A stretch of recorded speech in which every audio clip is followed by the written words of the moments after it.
So let's see a practical example. Table के ऊपर एक कील टाइप की है, मेल है, और यहाँ पे स्ट्रिंग है और ये एक पार्टिकल है, एग्जैक्टली दिख रहा होगा। ये पार्टिकल सर्कुलर मोशन कर सकता है, ये पार्टिकल सर्कुलर मोशन कर सकता है। तो ये इसका साइड व्यू है, मतलब टेबल के ऊपर ये पार्टिकल सर्कुलर मोशन कर रहा है, तो दिस इज साइड व्यू। इस तरह का सर्कुलर मोशन है। और अगर इसको ऊपर से देखोगे, है ना, इसको ऊपर से देखोगे तो ये इसका टॉप व्यू हो जाएगा। ये इसका टॉप व्यू हो जाएगा। तो टॉप व्यू इस तरह से होगा, दिस इज टॉप व्यू। तो टॉप व्यू में ये सर्कुलर मोशन करेगा। ऑब्वियसली इस पार्टिकल के साथ स्ट्रिंग अटैच है, तो स्ट्रिंग का टेंशन सेंट्रीपिटल फोर्स की तरह वर्क करेगा। ऑब्वियसली साइड व्यू में तुम्हें कैलकुलेशन करना बहुत मुश्किल होगी, इसलिए टॉप व्यू, मतलब ऊपर से देख रहे हो तो ऐसे दिखेगा, साइड से देख रहे हो तो सर्कल ऐसे दिखेगा। तो मैक्सिमम क्वेश्चन में साइड व्यू एनालाइज करना पड़ता है, ठीक है।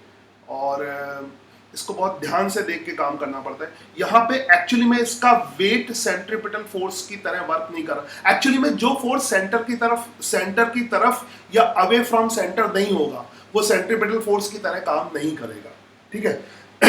तो जैसे यहाँ पर जो वेट है वो तो सेंटर की तरफ नहीं है, सर्कल के सेंटर की तरफ नहीं है, वो तो टेबल के परपेंडिकुलर है, तो वो सेंट्रीपिटल फोर्स की तरह वर्क नहीं कर सकता और वो नॉर्मल रिएक्शन से बैलेंस हो जाएगा। तो ये इस पे जो अपवर्ड फोर्स है, मतलब नॉर्मल फोर्स है, वो ग्रेविटेशनल फोर्स से बैलेंस हो जाएगा। तो ग्रेविटेशनल और नॉर्मल फोर्स आपस में बैलेंस हो जाएंगे, मतलब इनका सेंट्रीपिटल फोर्स से कोई मतलब नहीं है। फिर सेंट्रीपिटल फोर्स कौन सा फोर्स है? ये जो स्ट्रिंग में टेंशन लग रहा है, ये टेंशन लग रहा है ना, ये टेंशन। याद रखो सेंट्रीपिटल फोर्स कोई नया फोर्स नहीं है, ये टेंशन सेंट्रीपिटल फोर्स की तरह काम कर रहा है, ठीक है। तो ये सेंट्रीपिटल फोर्स की तरह काम कर रहा है। तो एग्जैक्टली यहाँ पे नया नहीं दिखाया, इसको बगल में दिखा दिया, तो ये समझ में आया कि ये सेंट्रीपिटल फोर्स की तरह वर्क कर रहा है, ठीक है। तो टी ही सेंट्रीपिटल फोर्स है। तो यहाँ पे सेंट्रीपिटल, ऐसे दो फोर्स मत लगा देना, एक सेंट्रीपिटल फोर्स लगाओ, या कुछ शुरू में बच्चे करते हैं कि सेंट्रीपिटल फोर्स इधर वर्क कर रहा है, टेंशन इधर वर्क कर रहा है, centripetal force plus tension force. तो ये गलती मत करना, ये टेंशन ही सेंट्रीपिटल फोर्स है, ठीक है, टेंशन ही सेंट्रीपिटल फोर्स है। सेंट्रीपिटल फोर्स कोई नया फोर्स नहीं है। तो एफ एन एफ जी आपस में बैलेंस होगा, टेंशन ही सेंट्रीपिटल फोर्स होगा। तो एक एग्जांपल इसमें ले लेते हैं, सपोज करो मास 2 kg है और सपोज वेलोसिटी 5 मीटर पर सेकेंड है और स्ट्रिंग की लेंथ 0.5 मीटर है ना। तो इस पर टेंशन की वैल्यू निकालनी है, सेंट्रीपिटल फोर्स की वैल्यू हमें कैलकुलेट करनी है, रेडियस वगैरह पता है तो हम सिंपल सा क्वेश्चन लगा सकते हैं। इसका फ्री बॉडी डायग्राम बनाएंगे, हर जगह पहले फ्री बॉडी बनाते हैं, ठीक है। तो पहले फ्री बॉडी डायग्राम बनाएंगे। सेकंड स्टेप हम net force is equal to mass into acceleration करेंगे, या acceleration net force by mass आ जाएगा, वही सेकंड लॉ। बस इसमें एक्सेलरेशन किधर होगा? सेंटर की तरफ होगा, v²/r, और किसी डायरेक्शन में नहीं होगा, ठीक है। So acceleration is equal to net force by mass लगाएंगे। तो स्टार्ट करते हैं। यहां पर इस डायरेक्शन में जो टेबल के परपेंडिकुलर है वो नेट फोर्स तो जीरो है। यहां पर ये जो स्ट्रिंग का टेंशन फोर्स है वो सेंट्रीपिटल फोर्स की तरह वर्क कर रहा है। सो जस्ट Ft, तो हम इसको लिख सकते हैं net centripetal force is equal to कितना हो जाएगा? Centripetal acceleration divided by mass, या AC is equal to net centripetal force divided by mass. So net centripetal force देख लो, यहाँ पर वर्क कर रहा है टेंशन फोर्स, Ft फोर्स है ना, टेंशन वाला force. So just put that now. यहाँ पर हाँ, एक चीज बहुत इंपॉर्टेंट है, this is very important concept, मैं थोड़ा सा बैक करके समझाता हूँ। मैंने बहुत साइकोलॉजिकली रिलेटिव मोशन को टच नहीं किया है। ये मेरे लिए कोई मुश्किल काम नहीं है रिलेटिव मोशन का, जितना बुक में है पढ़ाना, मगर साइकोलॉजिकली रिलेटिव मोशन को मैंने बिल्कुल भी टच नहीं किया है, ठीक है।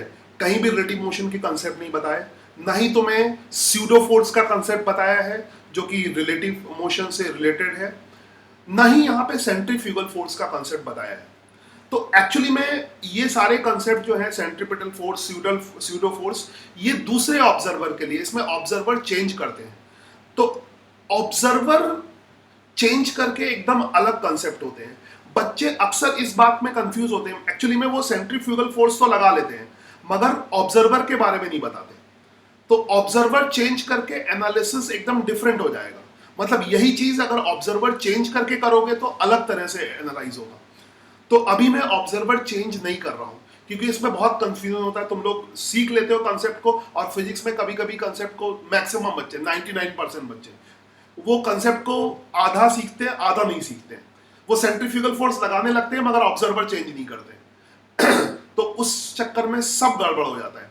इसलिए इस बार मैंने जानबूझ के ऑब्जर्वर चेंज किया ही नहीं है। ठीक है, यहां पर जो ऑब्जर्वर है अर्थ पे स्टेशनरी है, तो यहां पर सेंट्रीफ्यूगल फोर्स बाहर की तरफ लगेगा। बिल्कुल मत लगाना, यूज ही मत करना। अभी ये वर्ड समझ लो, ये वर्ड ही नहीं पता है। कोई अगर बोले भी कि टीचर ने सेंट्रीफ्यूगल फोर्स नहीं पढ़ाया, स्यूडो फोर्स नहीं पढ़ाया, तो कह दो नहीं पढ़ाया। ठीक है, ये यूज ही नहीं करना। अभी ये वर्ड तुम्हारे लिए एग्जिस्ट ही नहीं करते हैं। ठीक है, तो इनको एग्जिस्ट मत कराओ। और इसको मैं थोड़ा सा वेट करूंगा क्योंकि बिना सेंट्रीफ्यूगल फोर्स के, बिना स्यूडो फोर्स के, बिना रिलेटिव मोशन के बहुत सारी प्रॉब्लम सॉल्व हो जाएंगी। मगर इनसे रिलेटिव मोशन से, स्यूडो फोर्स से, सेंट्रीफ्यूगल फोर्स से प्रॉब्लम्स थोड़ी सी आसान हो जाती हैं। मगर एक कंसेप्चुअल हमें ऑब्जर्वर चेंज करना होगा, तो उसको ढंग से समझना होगा। एग्जैक्टली तो जब मैं वो टैकल करूंगा तो सिर्फ ऑब्जर्वर चेंज करने वाला सब जगह एक साथ टैकल करूंगा। ठीक है, तो फिलहाल अभी इसकी बात ही नहीं करनी है। तो डोंट यूज सेंट्रीफ्यूगल फोर्स जैसा वर्ड यूज मत करना। ये मैंने बता लिया कि कुछ लोग कि कोई सुन के आ जाएगा सर सेंट्रीफ्यूगल भी लगा सकते हैं इसमें, तो अभी मेरे लिए सेंट्रीफ्यूगल वर्ड है ही नहीं, तो डोंट यूज दैट। तो जिस वर्ड का मतलब ना पता हो उसको यूज मत करना। खैर, बाकी सब ऐसे ही है, तो अभी मैं कुछ भी यूज नहीं करता। अभी हमारा ऑब्जर्वर अर्थ पे स्टेशनरी है, और अभी कभी भी हम ऑब्जर्वर की बात नहीं करते हैं क्योंकि हमारा ऑब्जर्वर अर्थ पे खड़ा हुआ है। सिंपल, तुम ऑब्जर्वर हो, है ना। सूडो फोर्स के लिए जो ऑब्जर्वर लगाना पड़ता है वो रियलिस्टिक होता नहीं, वो इमेजिन करना पड़ता है।